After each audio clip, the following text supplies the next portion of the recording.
intro music is provided by Kevin MacLeod at Incompetech.com. Night Dreams, Scary Story Night on Friday nights. Call in at 9:30 p.m. Pacific at 1-253-203-6695. You're listening to my friend Gary Anderson on Night Dreams Talk Radio, the best in paranormal radio. Well, hi, everybody. This is Gary. I'm down at the compound, and I hope everybody's having, well, a great holiday and had a great holiday. I know I ate a lot at the barbecue, and boy, I've been trying to lose weight, but I think I gained a lot of it back.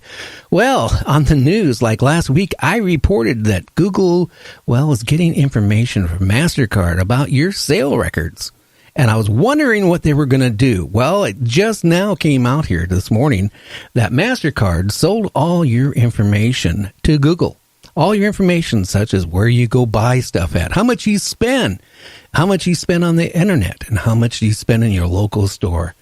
That is getting to the point, I think it's really getting, well, invasion of our privacy.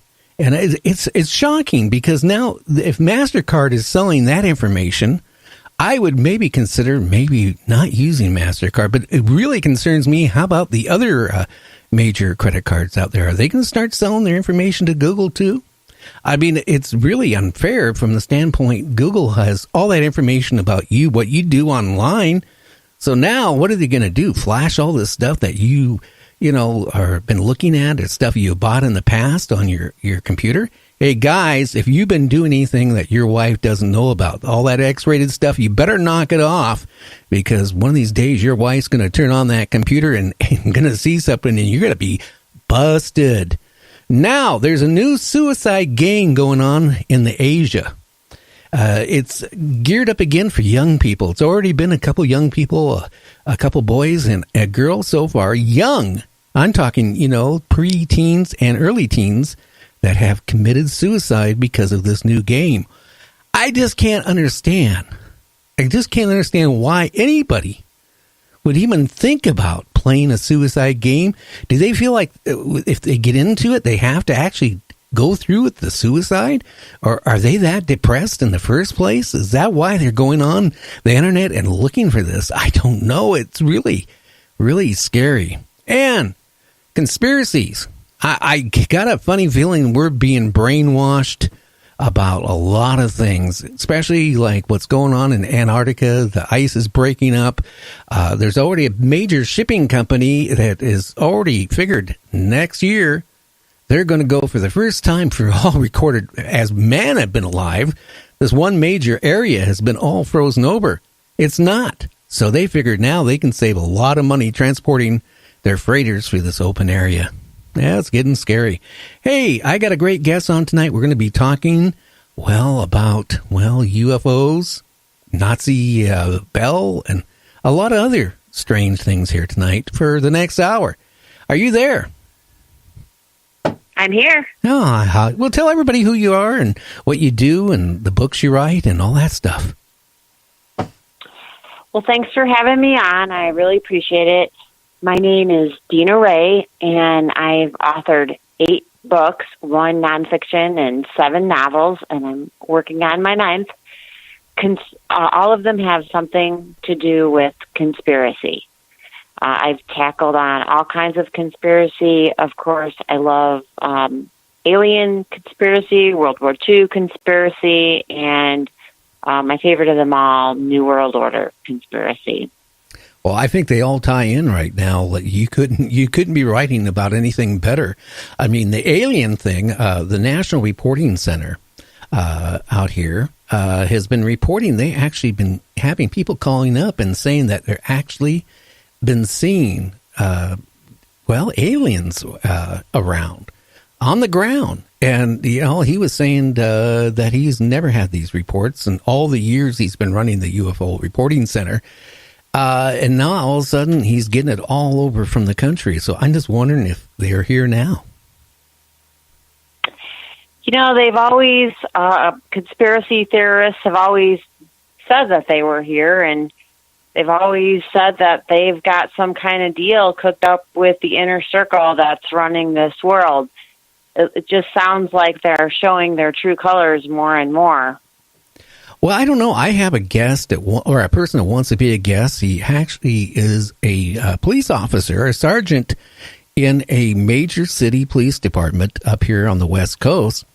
That him and his wife, about 6 weeks ago, they were going camping, and out by I'm trying to think where Tillamook, Oregon. They were out in the woods, and he claims he saw some aliens. And he actually described him to me, and it was kind of eerie. I checked the guy out. He is with the police department, a sergeant. He's been there for almost 20 years.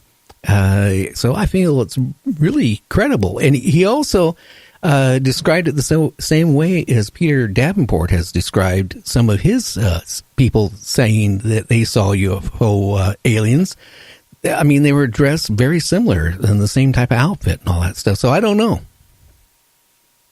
Well, he's not alone. A lot of prominent people with high influential friends are publicly talking about their alien sightings. For example, Japan, the wife of Japan's prime minister, has claimed that she not only saw aliens, but they abducted her and took her to Venus. This is somebody who's not a crackpot at all. I'm going to butcher her name. I think it's Muiki Hadayama is how it's pronounced. But, there's her. There's a former, I want to say, Minister of Defense. I might be getting that title wrong. But from Canada, who recently stepped down, who also believes he saw aliens and believed they exist. So we've got more and more people coming out of the proverbial closet and talking about their sightings and telling the world about their beliefs. And it's becoming more mainstream. I think Donald Trump even mentioned how once he got to find the file regarding UFOs, he was going to release it to the public. So we'll see.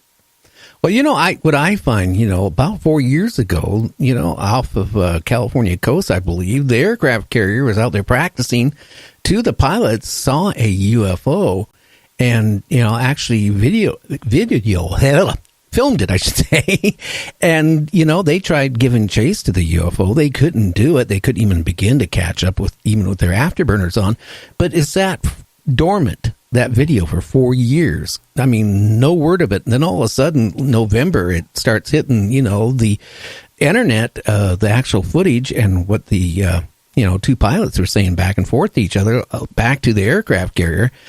And then, it was really interesting that in November, you had the chief of the Air Force giving a speech to the graduating cadets, saying, our next war will not be a ground war. We'll be out in outer space. Now, you can take that any way you want. But then, a few months later, our president starts joking around, well, I'm going to create a space force. And then another 2 months go by. All of a sudden, him and the vice president, makes plans for starting a space force. So I don't know if there's already one there and they're trying to cover it up, or something is going to go down eventually. Right, and you've got China just decided to build a space station on the dark side of the moon. You've got Russia, who's well up there, also investigating Mars as we are. They know, all three of these countries know something that they don't, for whatever reason, want to tell us about. I remember back in 2013, Obama, as well as all the other powers that be, I think Angela Merkel,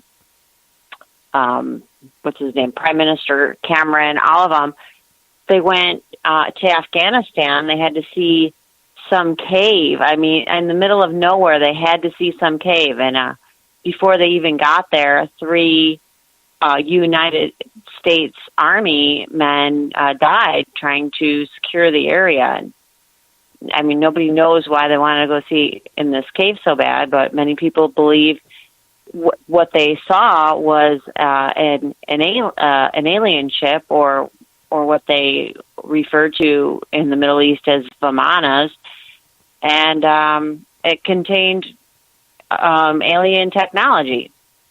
The whole thing was real weird. It wasn't a mainstream kind of thing that was reported on the news, but this fascination with Afghanistan and this these constant skirmishes in the Middle East, that would explain a lot of things. Oh, it would. And then on top of it, you got Antarctica. They, all the major scientists were going to Antarctica. I have one of my monthly guests that comes on, Mary Joyce, who comes on from she runs Cashiers something out of North Carolina. It's a UFO Bigfoot reporting center, just like Peter Davenport Center is, kind of. And we were talking about that she had actual pictures up in Antarctica about this huge, huge entrance. It was big enough you could fly a 747 in and have plenty of room. And then, like the following year, that entrance to that huge cave, you couldn't even get a hold of that image on Google anymore. It was blocked. So it's kind of stuff going on there. Strange too. Yeah, you're talking about Antarctica. How weird is it? Back in, I think, the early 1500s, you've got the Piri Reis map. I don't know if you're familiar with that. They were perfectly accurate maps of an aerial view of the world, including Antarctica. Now, correct me if I'm wrong, but I don't recall any aircraft that was invented in the 1500s. So no way. How did we get these maps?